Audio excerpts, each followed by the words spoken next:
Bismillahirrahmanirrahim. Rabbi shrah li sadri wa yassir li amri wahlul 'uqdatam min lisani yafqahu qawli. Assalamualaikum warahmatullahi wabarakatuh. Alhamdulillahi rabbil alamin wa bihi nasta'in wa 'ala umurid dunya waddin. Wassalatu wassalamu ala asyrafil anbiya'i wal mursalin wa ala alihi wa ashabihi wa man tabi'ahum bi ihsanin ila yaumiddin. Amma ba'd.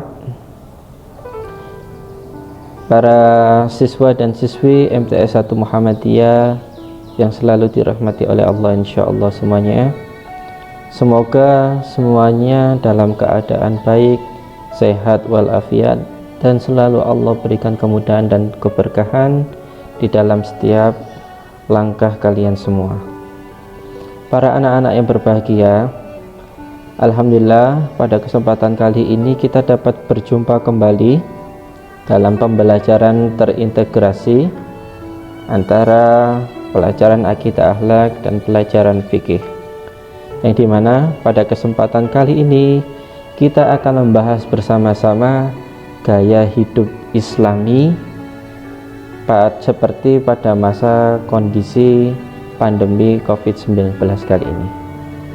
Kira-kiranya bagaimana sih gaya hidup yang Islami yang sesuai dengan kondisi sekarang ini? Apakah kita harus berbelanja sesering mungkin, ataukah kita harus berbelanja sehemat mungkin?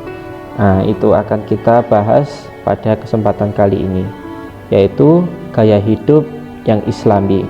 Gaya hidup Islami merupakan gaya hidup sesuai dengan anjuran Rasulullah SAW dan juga sesuai dengan perintah-perintah yang ada di dalam Al-Quran.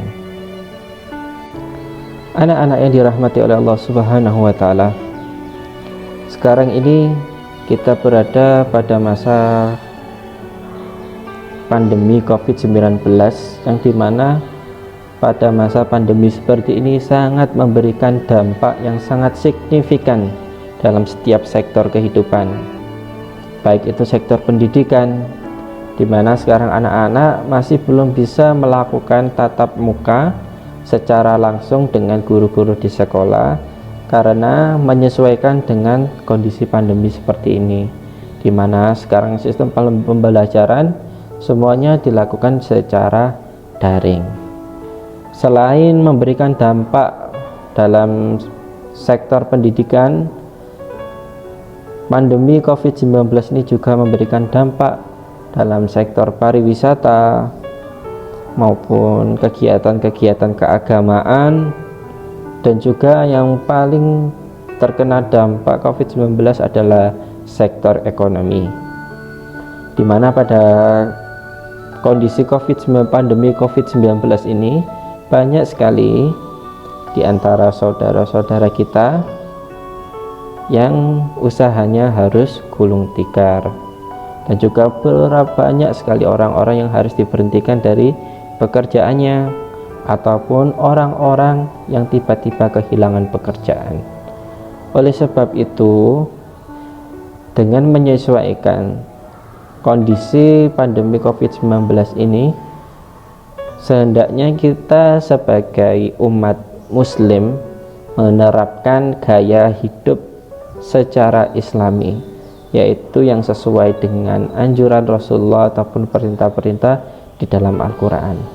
Di antara gaya hidup Islami adalah dengan cara bersedekah dan juga hidup sederhana.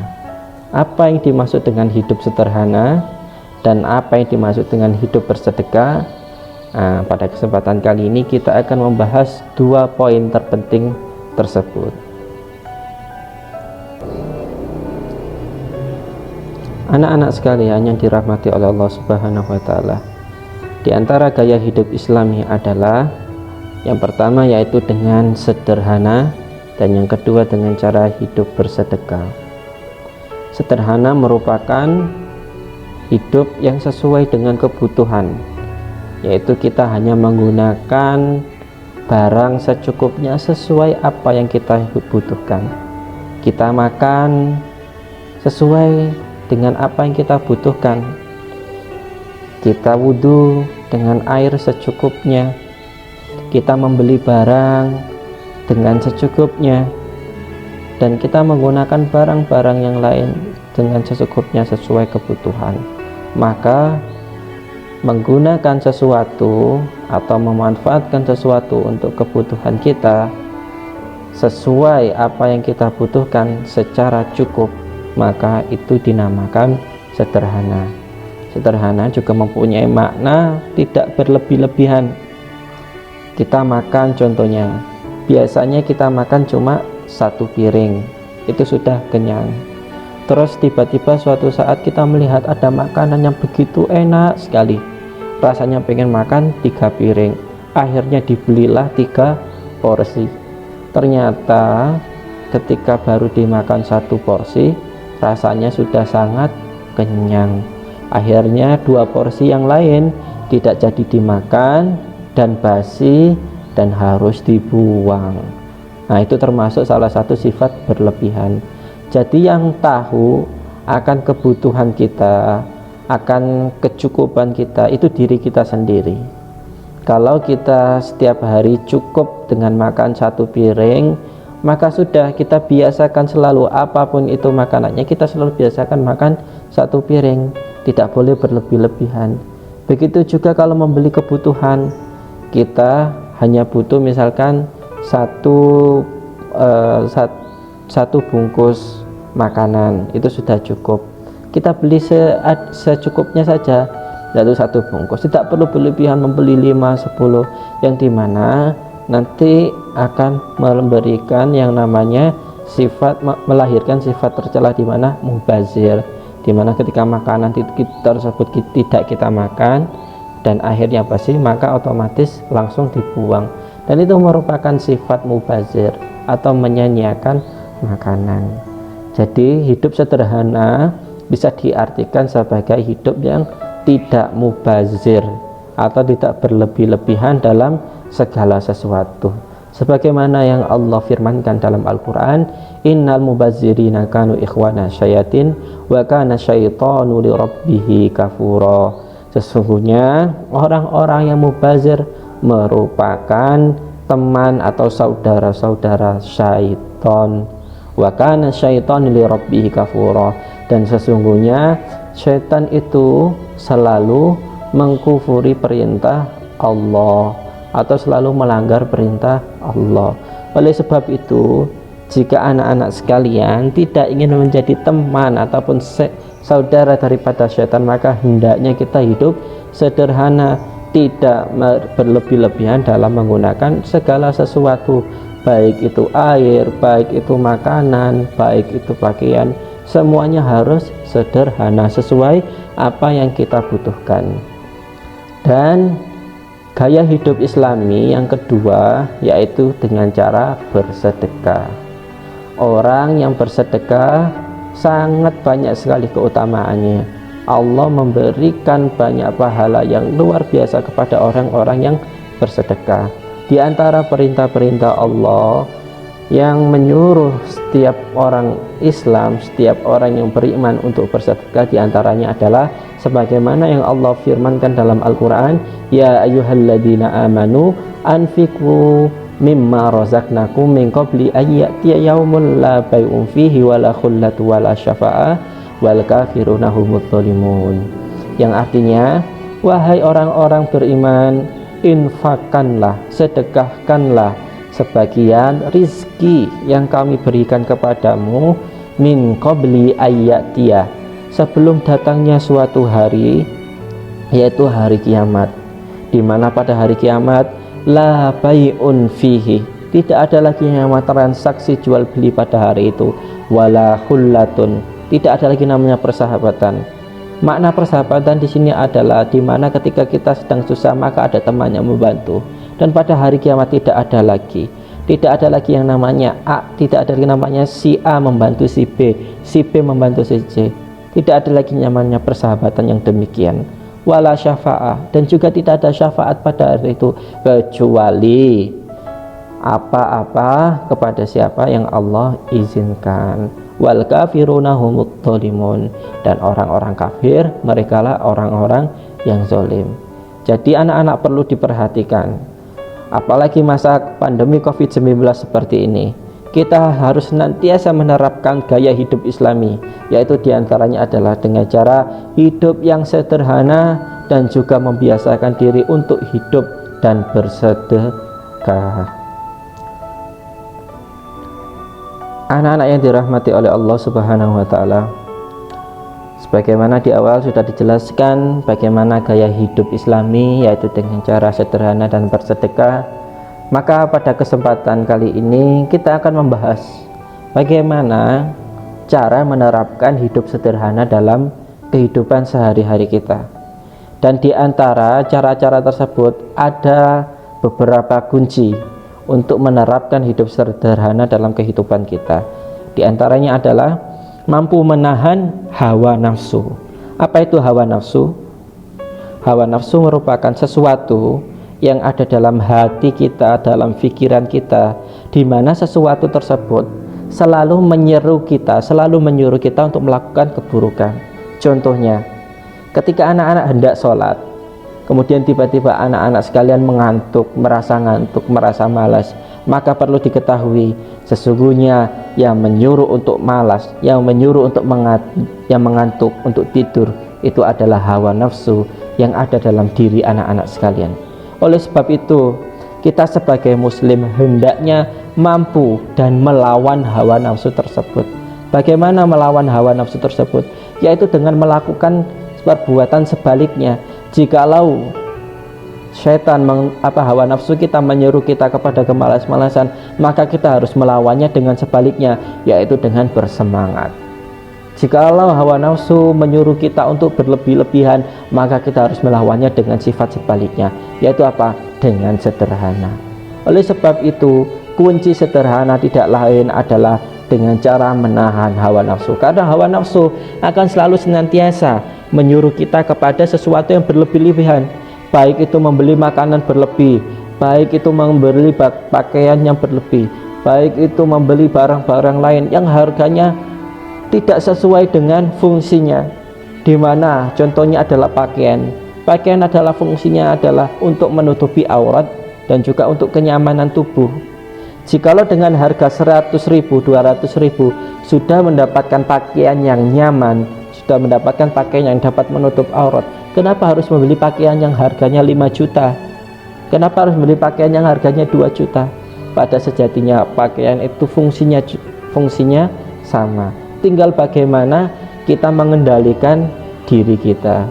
Karena sesungguhnya orang yang mampu mengendalikan diri, maka dia mampu menahan hawa nafsu dia.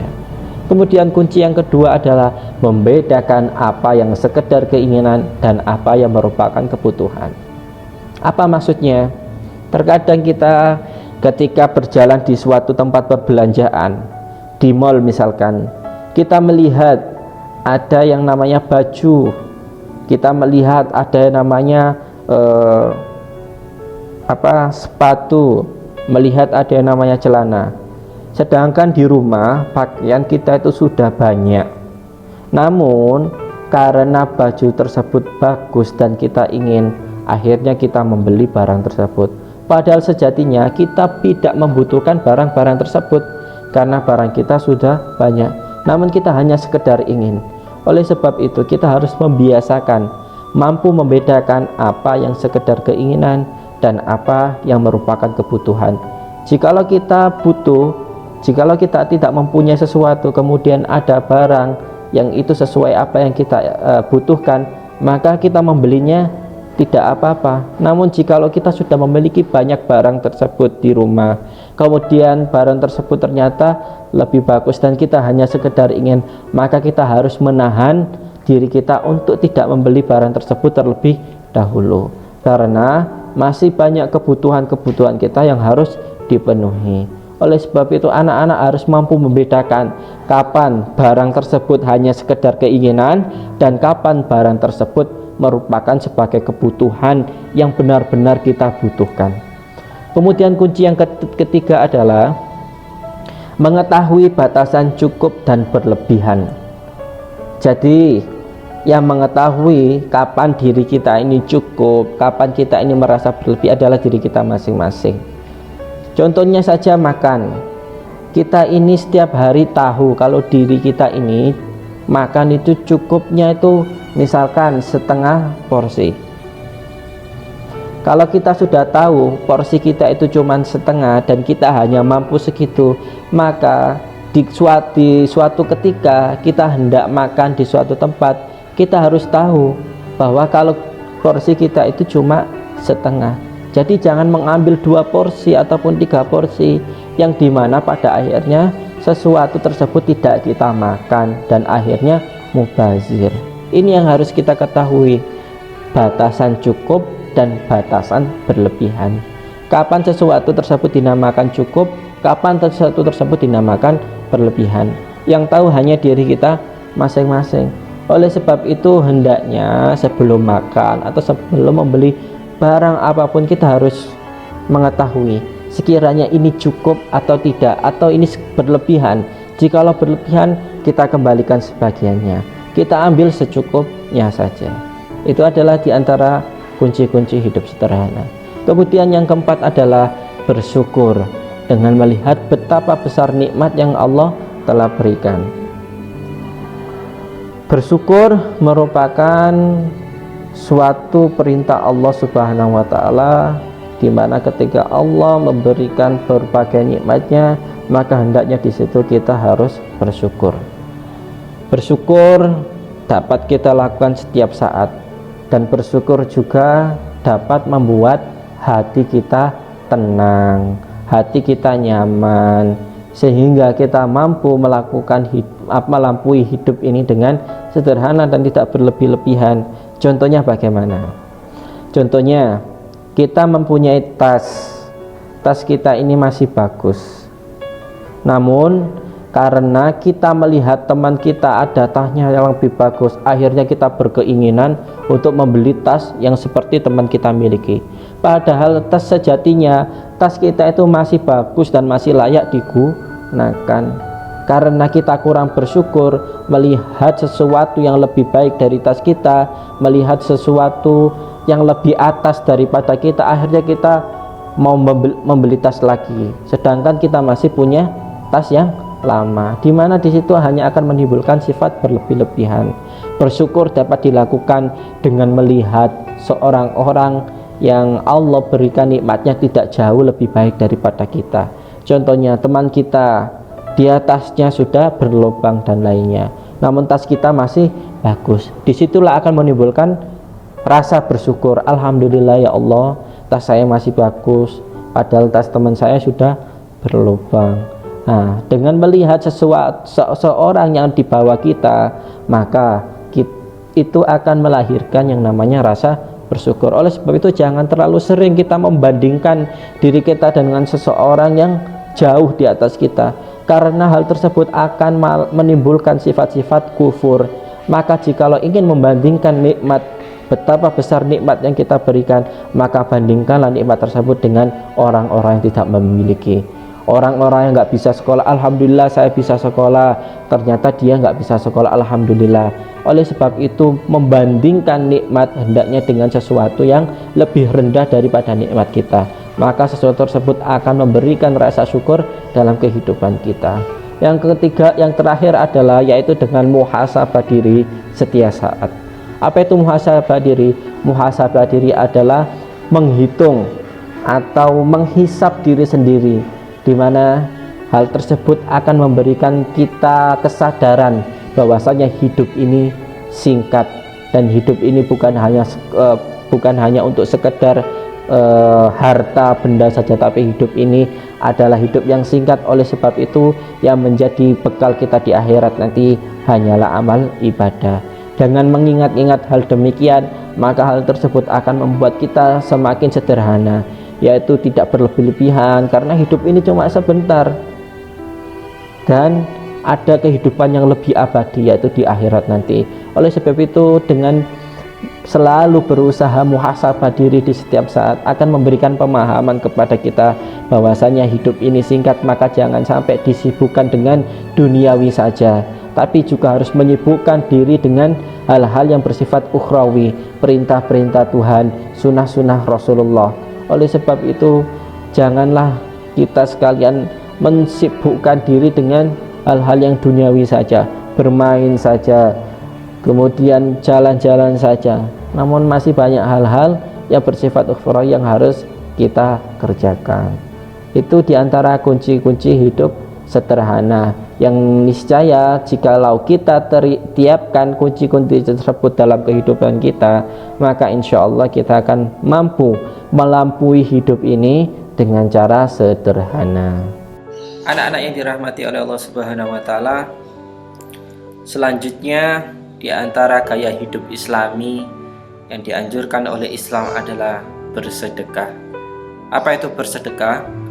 Bersedekah adalah proses, yaitu sebuah amal ibadah yang dilakukan dengan cara mengeluarkan sebagian harta yang kita miliki, kita berikan kepada orang-orang yang membutuhkan dengan niat karena Allah Ta'ala, dengan niat untuk mendekatkan diri kepada Allah Subhanahu wa Ta'ala, dengan mengharap rahmat dan ridha Allah Subhanahu wa Ta'ala. Itu yang dinamakan sedekah.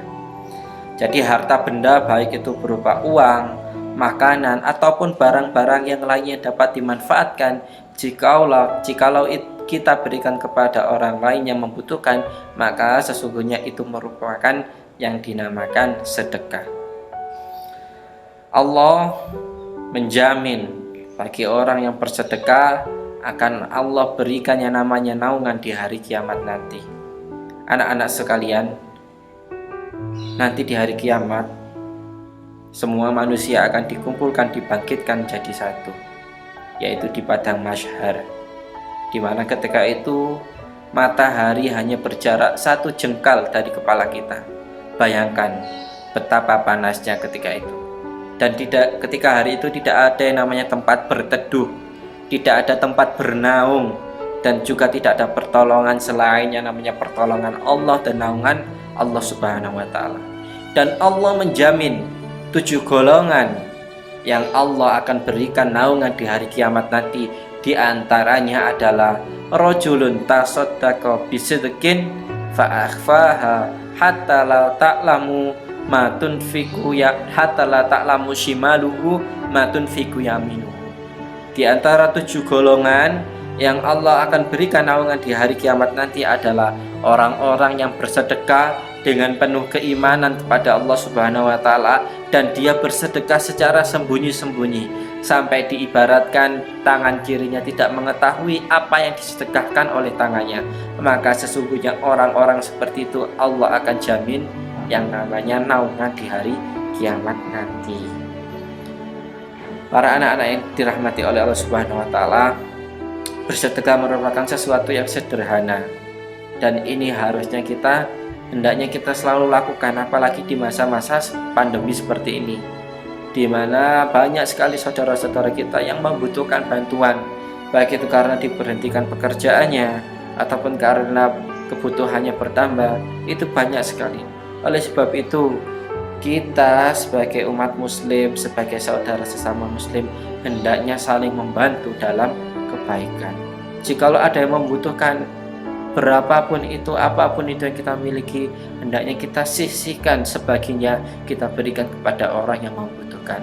Maka sesungguhnya jikalau kita memberikan sesuatu tersebut hanya karena Allah Subhanahu wa Ta'ala, bukan karena ingin dilihat orang lain, bukan karena ingin dianggap sebagai orang kaya, maka sesungguhnya niat tersebut merupakan niat yang baik, dan insya Allah Allah akan memberikan pahala yang luar biasa bagi siapapun itu, orang-orang Islam yang bersedekah karena Allah Subhanahu wa Ta'ala. Anak-anak yang dirahmati oleh Allah Subhanahu wa Ta'ala, perlu diperhatikan bahwasannya sedekah itu hanya diniatkan semata-mata karena Allah Subhanahu wa Ta'ala, semata-mata mengharap rahmat dan ridho Allah Subhanahu wa Ta'ala, mengharap kepada Allah. Jadi jangan sampai kita bersedekah itu niatnya karena ingin dilihat orang lain, karena takut pada orang lain, karena ingin mendapat pujian dari orang lain, karena ingin dianggap sebagai oleh orang kaya oleh orang lain.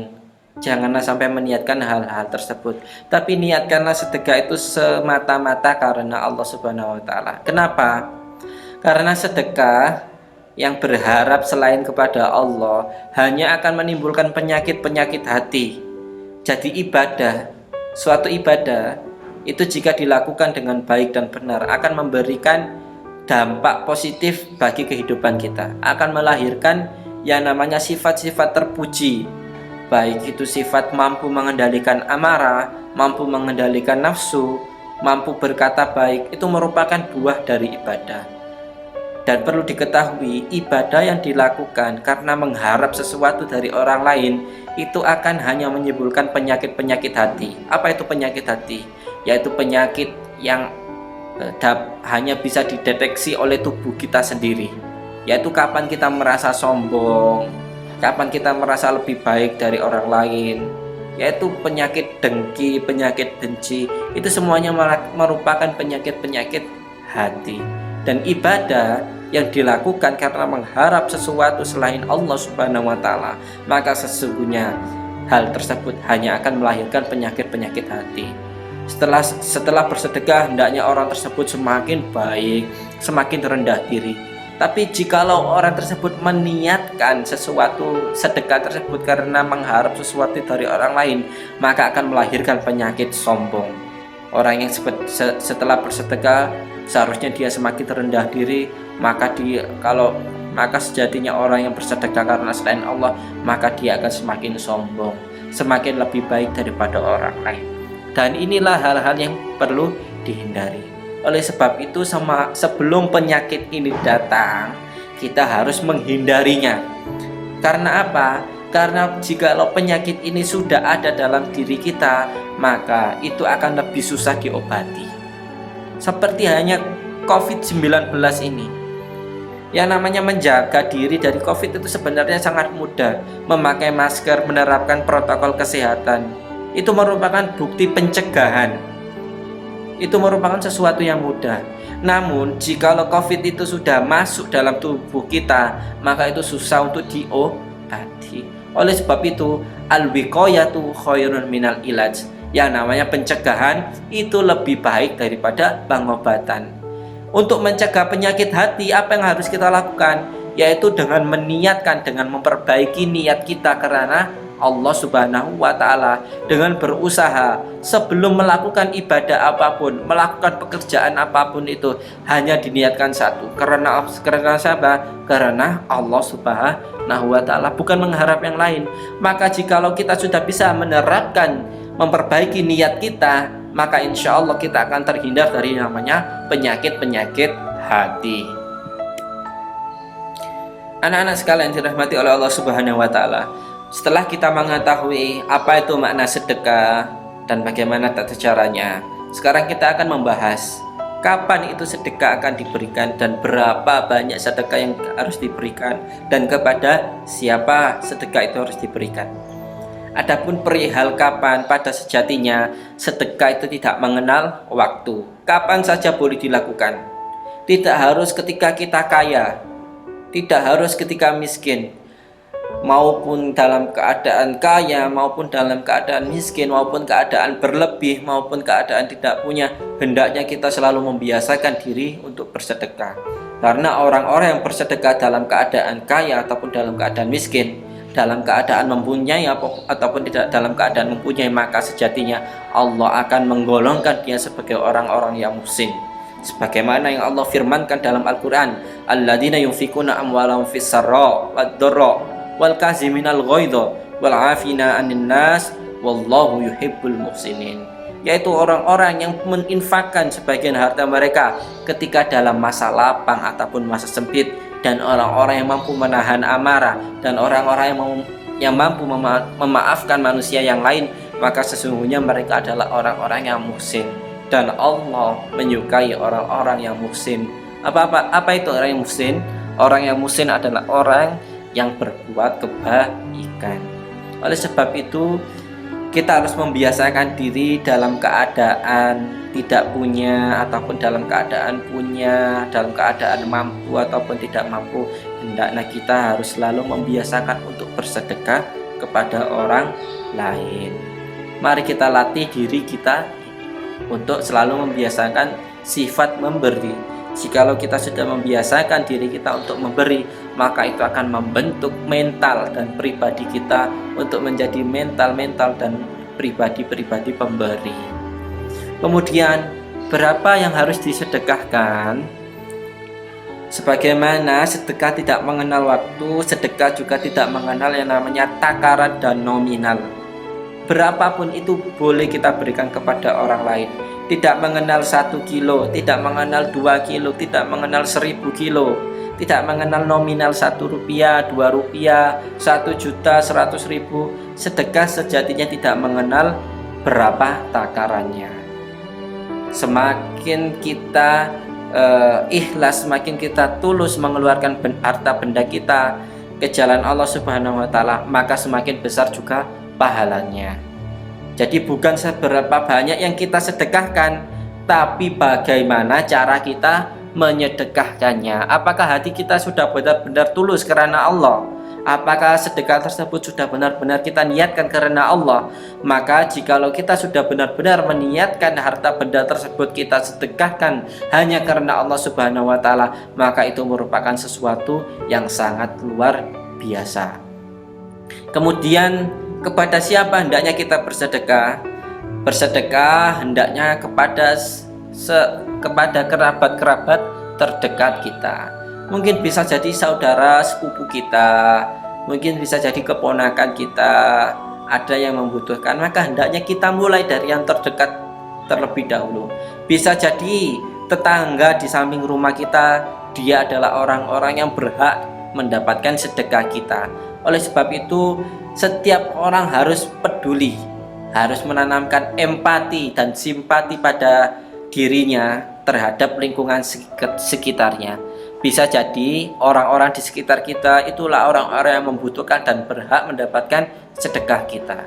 Oleh sebab itu, sedekah hendaknya diberikan kepada siapapun itu yang terdekat, baik itu terdekat secara hubungan emosional maupun terdekat secara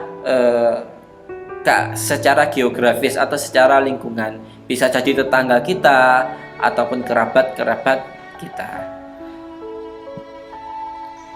Anak-anak yang dirahmati oleh Allah Subhanahu wa Ta'ala, demikianlah yang bisa kita pelajari pada kesempatan kali ini.